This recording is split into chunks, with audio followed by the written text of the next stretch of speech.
Okay, so we're here with the lunch ladies who first lunch program at Sabattis Elementary School began in 1973. So we have some of the ladies that worked during that period.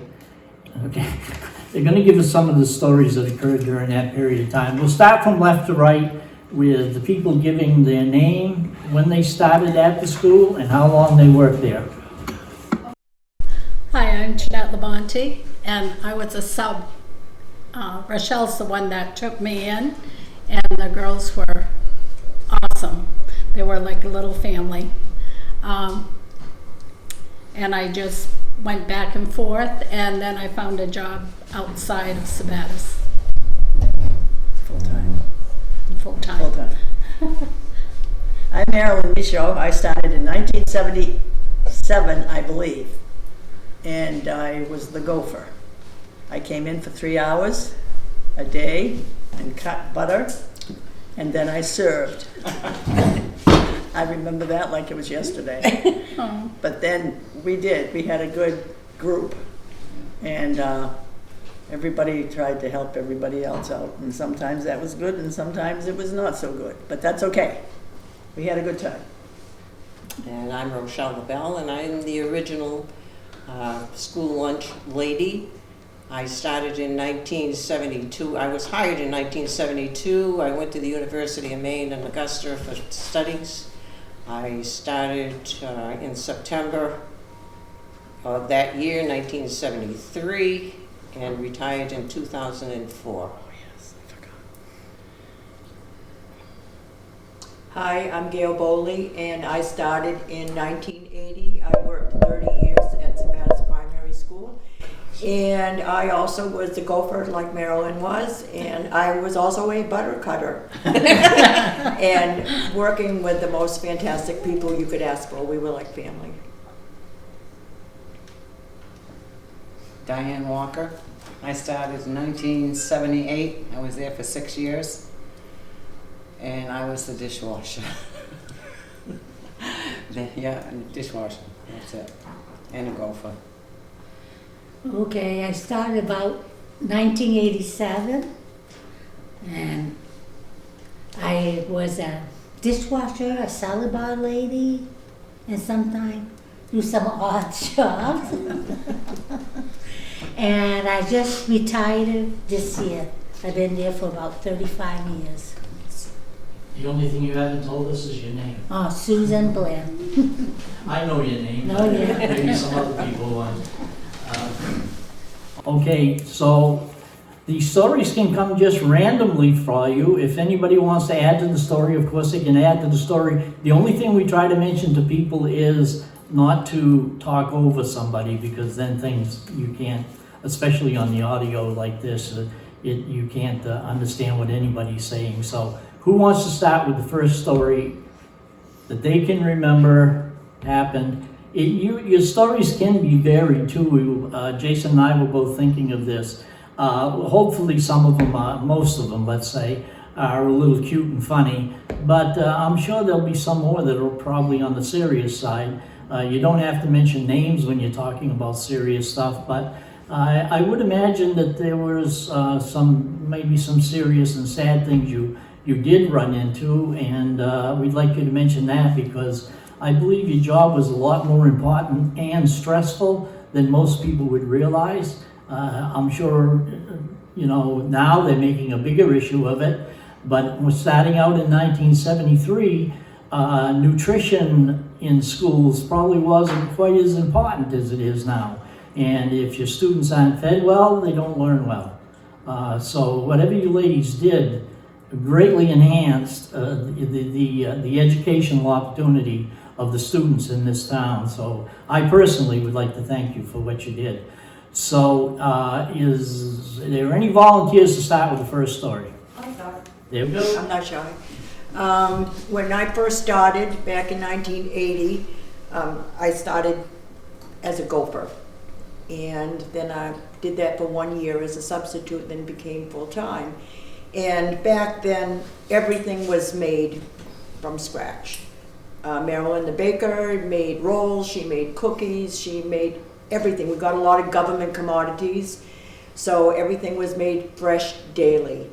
And one funny story is one day Marilyn made these rolls. I believe they were rolls. I don't think they were biscuits. They were rolls? Biscuit They were rolls. biscuits, and they came out very, very hard. So Helen, that is not here right now, she and I decided that we were gonna use these biscuits for baseballs. So we went out in the back on the playground, and I had a broom I used as a bat, and she threw the biscuit at me, and I would bat it like baseball, and the biscuits went everywhere. But the kids out on the playground thought it was quite funny, but we were always doing crazy things like that. But we always got our work done on time. Response, Marilyn? Can I add to that? Sure. Absolutely. I started as the gopher, but I didn't finish. I went in as the dishwasher, and then I went in as the baker, because Mary, that was the baker, her husband got killed by an automobile. But that was sad, because I didn't know anything about cooking pounds and ounces and cupfuls and all that stuff. I had teaspoons, and you know how that goes. But I worked there 27 years, and I retired when it was time. And I had to do it a year after Rochelle, so that was another story. We won't even go there. But that biscuit episode, you know, when you put something in the oven this big with 30 or 60 or 40 or whatever rolls or biscuits on it, the back corners get done faster than the middle. So Horace Atwood was our janitor then. He took one and he threw it across the gym, and it hit the cement wall and did not break. So that tells you how hard they were. You learn from that. Yeah, right. You don't bake biscuits on the menu anymore. Anyone else want to jump in? No, I will add that we did make everything from scratch, and these ladies here were fantastic at what they did. Everybody chipped in. Jeanette would come in, and she was a substitute. She did some baking. She did a lot of baking when Marilyn was out, and Diane. Everybody chipped in, and it was all from scratch. Now, I had gone to another school, okay, and we used to put out big meals, and they met the requirements, but they had carrots, a roll, a piece of meat, and that was about it. I mean, there was like 3 or 4 things on the menu. We would have, and then we also had a choice, but the choice usually was from the day before. So the kids could come in and they would pick up their meal, or they could have the choice of the meal that we had yesterday. All right, I'll just throw 1 or 2 of them out there that I know. A couple of these we've already spoken about, but we do want to get them into this conversation also is, and even with mom, I'm using my children and also Jason's children with the same thing here, but bubble and squeak was always a negative or an affirmative. There seemed to be no gray area on bubble and squeak. It seemed to be you either liked it or you didn't. I'll give it to you ladies from there. Everybody likes it. My kids all did. Yeah. They asked for it every other week on the menu. And I still make it for myself. And Jason liked berry squares, I remember. I did. You remember It's in a that? blanket, The only my way- personal reason- favorite, though. The only reason I remember it is because somebody told me this last week. I didn't even know that. But the bubble and squeak was, The bubble and squeak was a good, Yeah.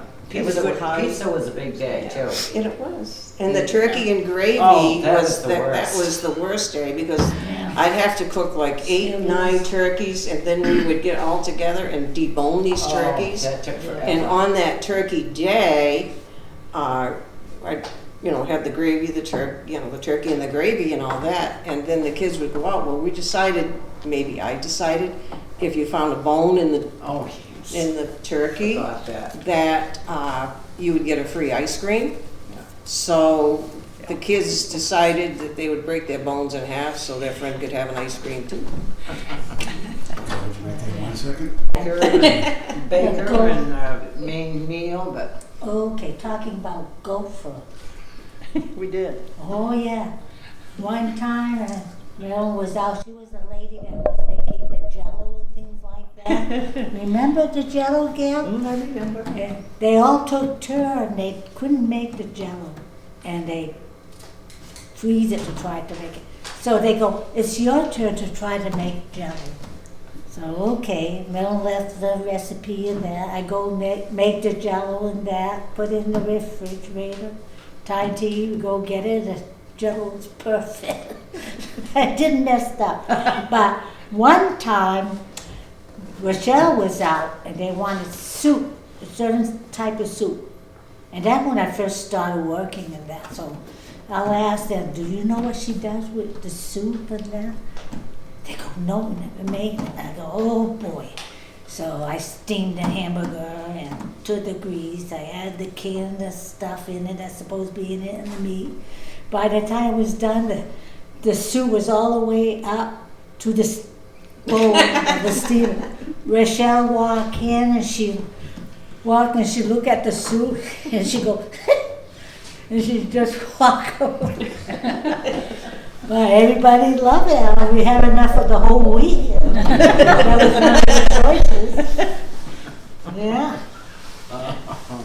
And when I first started, of course, my husband and knew Rochelle and them. And when I first started, I went to bed. He had me make believe that I was going to do ravioli, homemade ravioli. So, oh boy. The first day I get to work and then, okay, what do you got want me to do? I see a can of ravioli coming back coming. I go, I don't have to make those by scratch. And they started laughing and they all had me believing it. So. We pulled a lot of pranks. Yeah, a lot No of doubt pranks. about it. We had fun, but We our did. work was always on Done. time. Those Yeah. kids never had to wait for their meals. We were always on time. Lunch ladies tend to get a negative sort of stereotype these days. I don't really think that's true. No. I think it's a different class of woman, and generally women, I should say. But do you think that that's helped in your personal lives at all? You're obviously all really good cooks. To this day, I don't like to cook. You know? You like to I've microwave? had it. After 30 years of doing breakfast and Oh, lunch, oh. it's like I could care less about Me too. cooking. Now I let my husband take over. You're fortunate he will. Unfortunately. I found that talking to people as we've been doing some of this, about everybody remembers their bus driver and the lunch ladies. They might have to think real hard about who they had for teachers, but they always remember, and the first one I must admit is the bus driver. Everybody remembers their bus driver. But they also remember the lunch lady. So, you know, I gotta say, you was a very important part of the children's lives. Something else we had talked about with Rochelle before is that it seemed to be a happening that happened too much was people had lost their retainers. Yeah, they still do. And it was quite a job to find them, I understand. And it was a bit of a messy job also. They still do. Yeah, too. they do. Oh yeah, they still lose it. The garbage they go. They go out and Yeah, I know there was, being at the elementary school to be younger, was there ever any problems? And I don't know if any of the kids had contacts and stuff then, but did you ever have to look for contacts? I know in the high school that was a problem. Okay, but there's probably more at the high school level that would be a problem. I can remember these girls, you said with the retainers, Yes. dumping the garbage cans upside down Yeah. and going through. We I didn't we do always that. found them. I We didn't found do them. that. I had to go work in my office. Well, you know, I don't know. I've heard that the rate of finding the retainers was excellent. It was so, good. You know. so- And she felt good when she It got was them. good. Well, I'm sure the kids were sweating about going home and not having their retainers. So, We fed when we first started, we fed out into the gym. We would take our big wagons and we'd push them out there.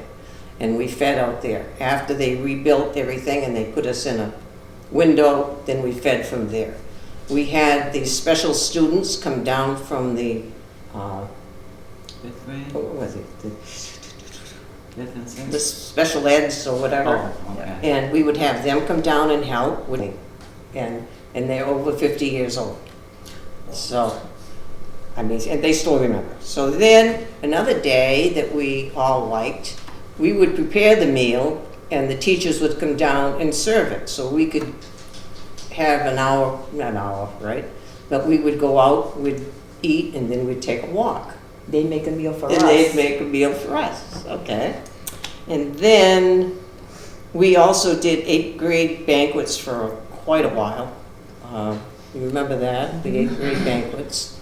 We did that, and after our day's work, we'd have to come in and prepare a meal for the 8th grade banquets, which I know they don't do that now. And then another time, we would move the tables outdoors, and we'd feed the kids outdoors. So that's just some of the things that I could remember that we did. Well, and another thing I'd like to add to that, and I did have it written down as a note also, is you also serve senior citizens, and I mean, we call it a school lunch program, but it was more than that. I have that on my paper, Joanne, if you want to bring that there. This one? Yeah, no, the one that's got my picture on the front of it. No, not that, the other one. It'll tell what we did. One of the senior citizens that came in was Lula Dufresne, and she was 100 years old. And she would come in with her husband Tony, and he'd wheel her in a wheelchair, and they loved her. They loved our food too. We served a lot. We served Meals on Wheels.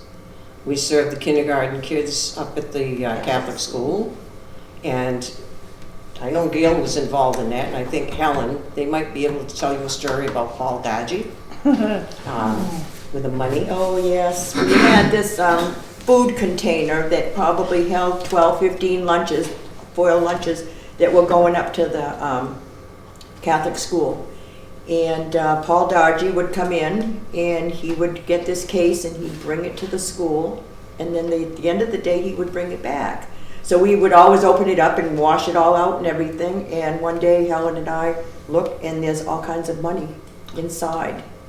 $3,000. It was $3,000. Rochelle knew what was going on because Paul told her, but we had this money spent. We knew how we were going to spend it. It was like found money, but he got a kick out of that.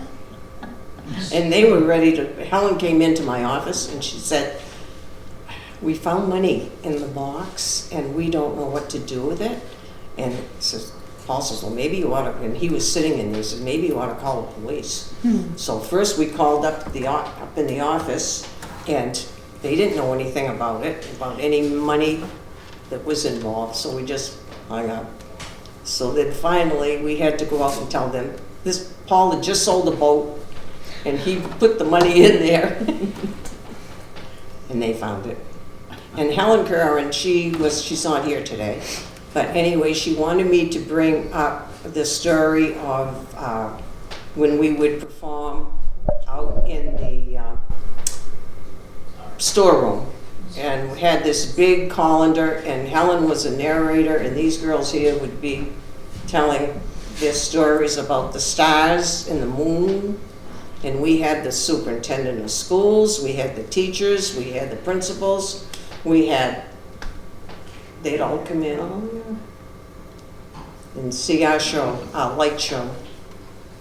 And then we had Mr. Vanier, he was the gym teacher, and he was involved in that. Yeah. In music, we cooked, but then we had fun. No, I didn't. And everybody that came into the kitchen and saw all this said, "You're having too much fun."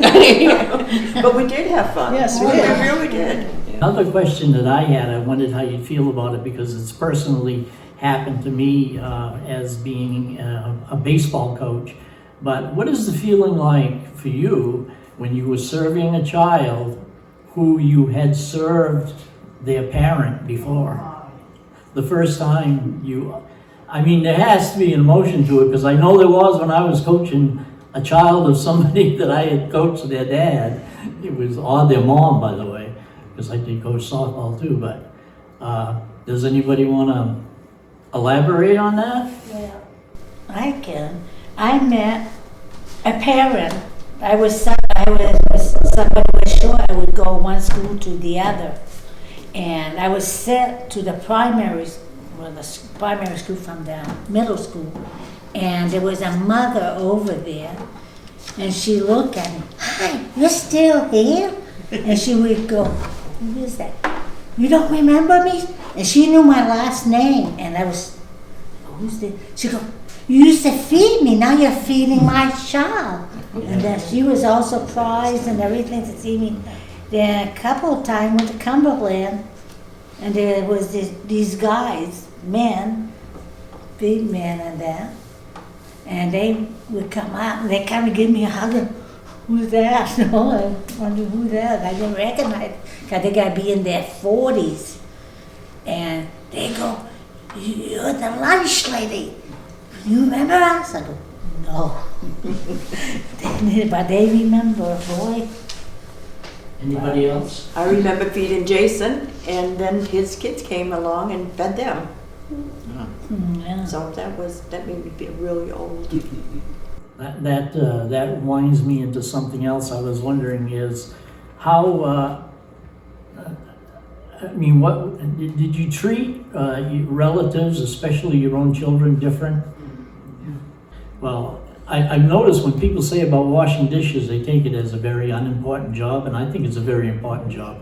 I mean, you couldn't use the same dish every day, you know, without the dishwasher, so the job is more important. However, I will ask Diane, let's say, what was the worst, when you walked in the morning and you knew what the meal was gonna be, what was the worst one you hated to see?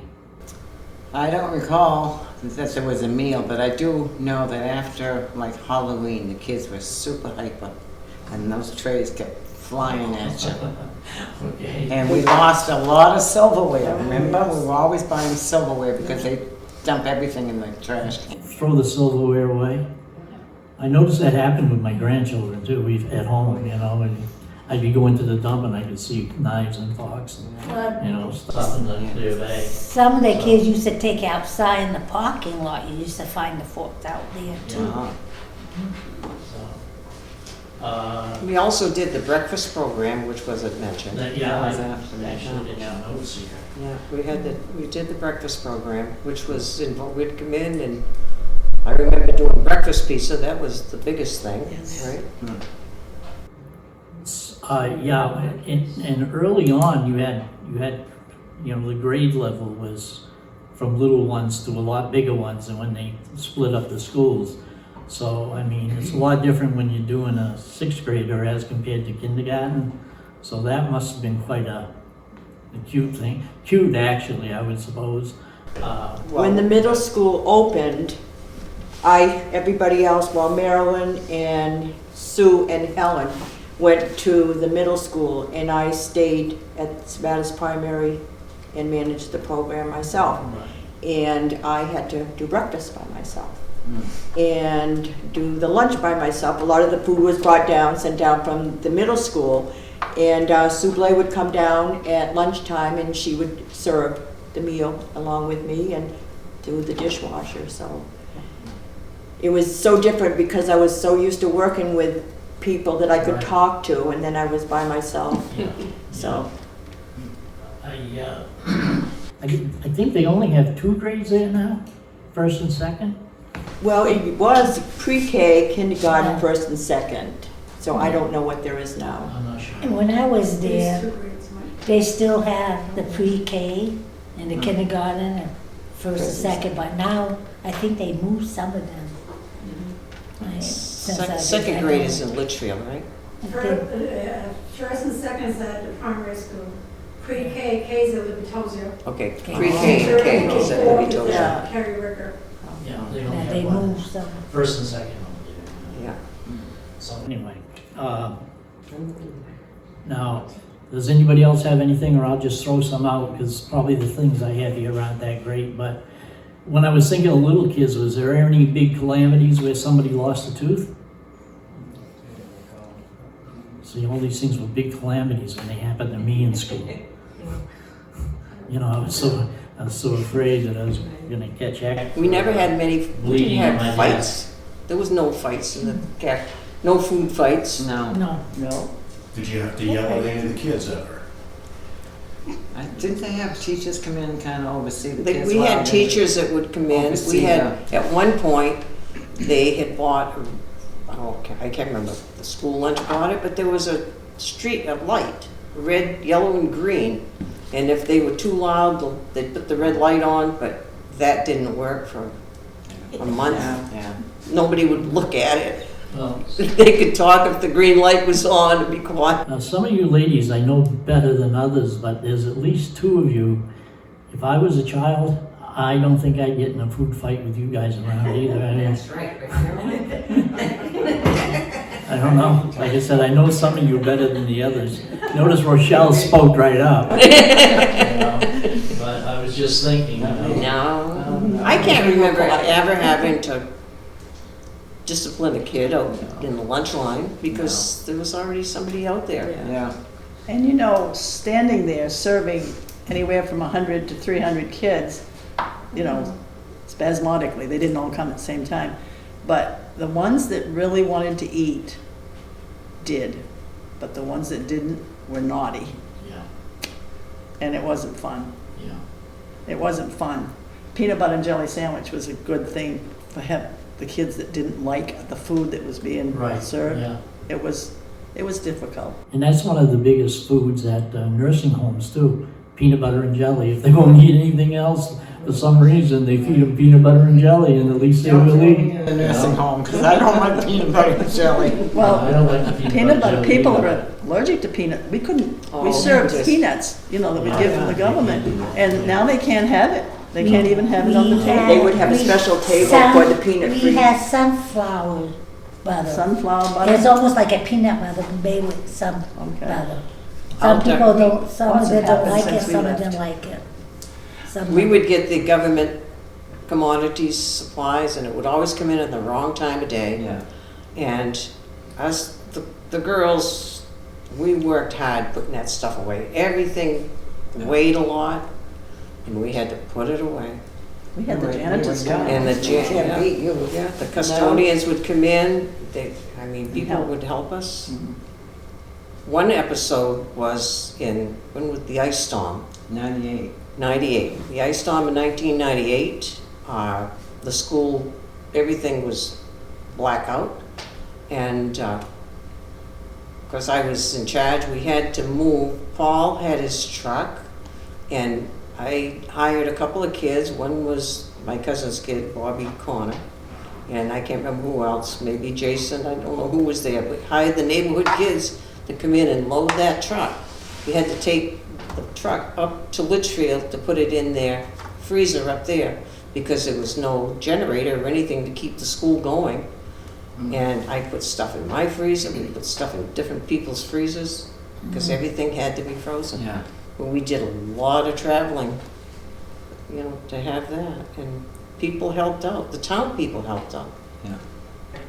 I know I had a school board member come in and say, the tray you served my son yesterday was not good because the spaghetti missed the tray, okay? And she was out with a back problem. And he kind of warned me not to do it again. So it's okay. We understood. But when you have a child come to you and say, I don't want anything on my tray, why are you in line? Well, I have to eat. Well, what are you complaining about? What do you want to eat? But you know, it was difficult days, and there was difficult days everywhere in the grade system. Kindergarten was pretty good, first grade was pretty good, but after that it was, yuck, I don't like that. Especially the vegetables. We had to put vegetables on every tray, and kids did not want a vegetable.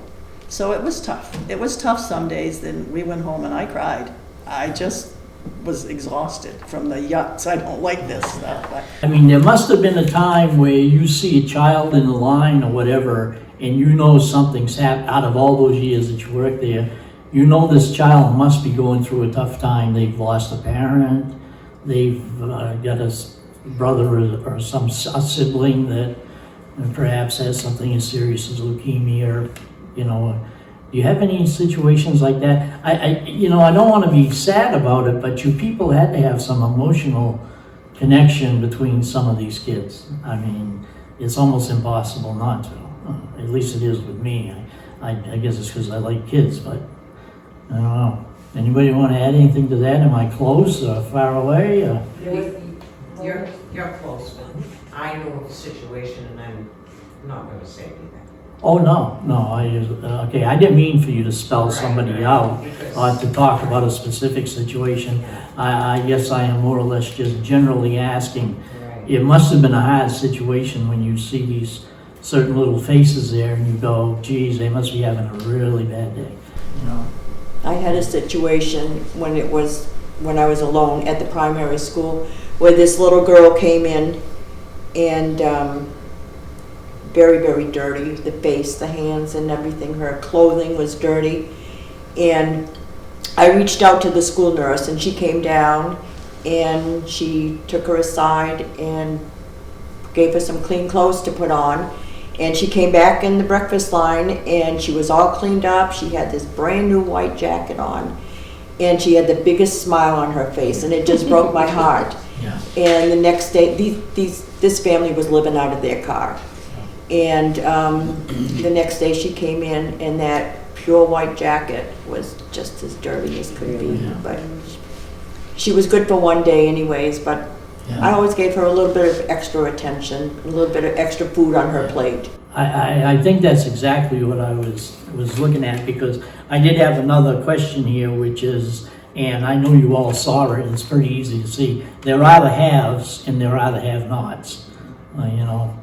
I've got a feeling that Jason and my children were more towards the haves than the have-nots, even though I know our families aren't rich. I mean, the have-nots really didn't have anything. When I was growing up, there were some kids really didn't have anything. I mean, when they said there was no food in the house, they were serious, unless they could catch a rat, but you must have seen quite a bit of that, though, even. I'm sure you see it today. I remember a family that they would get on the school bus and they would go down into the gym and take a shower, clean up before they'd go to school, because they didn't have any water. Right. Right? And we'd feed them. Yeah. Feed them breakfast, feed them lunch, and they were happy. I guess that's what I was shooting at, because, like you say, I mean, we're talking about the school lunch program, but there's more to it than just feeding the kids. And you yourselves, had to take an emotional hit every now and then. It's not easy being around children that you wish and you already know they don't have anything, and they may not have anything for the rest of their lives, because it almost seems like that path.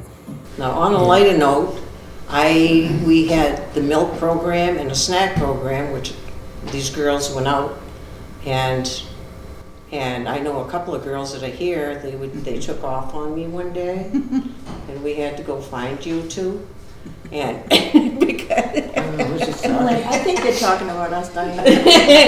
because they weren't coming back from delivering the milk and the snacks. Well, that's because we had the two little red schoolhouses outside. Right, so we had exactly. to bring That our was their milk and snacks excuse. out there. I said, and I think I said to Marilyn, I think it's time for them to be back. But I don't remember that. That's one thing about losing your memory. You remember the time when I went to deliver milk upstairs and the snack upstairs, and I didn't come back down for a while because I was stuck on the elevator? yes. Remember? And I middle, But they had to the do middle this- they floor, had to I do go, the help, I'm snacks." stuck. And we also had state inspections, and I remember this because we always passed with 99 or 100% on the state food inspections. And Marilyn had to put your scoop In the flour bin, straight up and down. Right, straight up. Germs and down. don't move, they just stay on the, They why? go, so they had to have that in. So anyway, we had this one man, I couldn't remember what his name is, but anyway, he went out the door and we had 100 or a 99, and I was wiping up the milk cooler, and I turned around and I threw the cloth into the sink as he opened the door. And he said, I can't remember how much he took off. But anyway, and that one, boy, did they blame me. Not our problem. Because I took that thing and I just heaved it right into the sink. So I was the culprit of. I won't ask this question about, I don't want it to pertain to the school system, but just throughout the years, you must have seen a change. Like everybody says, even in the town, there was a change. But did you notice with the kids that they changed, or were the kids the same? Or did there seem to be a change in the attitude from, let's say, 1973 until whenever you left the system? I will say no. So the kids stayed about the same? Kids were kids. Okay. We We won't get into the administration, though. That may have changed, right? Okay, we'll stay away from that. Okay. We all had kids and we all had kids. Yeah. Okay? I have a granddaughter that's going to graduate the University of Maine Farmington this year, and she's so excited to be a teacher. She's always wanted to since she was a little girl. I even set her up a schoolhouse in the basement of my house, and I think she'll make a great teacher, but I'm just afraid that the system is going to eat her up. You know, I just don't. I think if they just would say teach these kids and make them smart in 9 months, you know, she'd be all set. But if they're on her shoulder, I'm not sure how that's going to work. But anyway, she'll learn, I'm sure. But that's the only thing that worries me. But she wants to be a teacher. She enjoys it a lot. School lunch workers work hard. A lot of times we tried to, they say you had to have 15 minutes here for a break. I can't remember us ever having a break. Just eat I lunch. mean, we had to have that lunch out, and then we would eat, but there was always somebody coming in at some point. We would try to have 15 minutes, 20 minutes, but then you had to get out, you had to set everything up. Yeah. And it's hard work. You had to be School lunch organized, workers- though. We were very organized. But you Had to be. You had to, Yeah. and it was very hard. And people that it was good for us because every one of us had a child at home or, you know, a student, and they were able to get home so your kid you would be there with your, Yeah. The with your hours were kid, perfect. you know, Yeah. the hours are perfect. Yeah. The The hours vacations were were good. nice. The vacations, you had the same vacations as Store your own kids. I mean, so it worked out very well for those working. It's pretty obvious that you worked as a team, and that made them, you know, I mean, if everybody would have tried to be doing their individual thing in the small area that you were working in, it would have been a pretty tough day, I would think. So, you know, your attitude must have been exemplary. Does anybody have anything else? There were days that Marilyn, being the baker, she would make cookies, she would make homemade bread, and that all had to be done in a matter of like 4 hours. And if she was running behind, we all pitched in and helped. Yeah. You know, whether it was just buttering the rolls or taking them in, taking them out, or we just helped one another. And that was like Sue on the salad bar. Right. I mean, she would go in there and just get that salad bar out there. Yeah. And she'd collect from the teachers because the teachers would come down and load their plates up, huh, Sue? Yeah.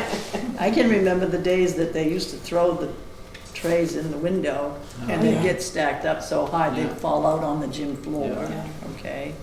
And you couldn't say anything because you'd be in trouble if you did. But going out and picking up those trays was not fun.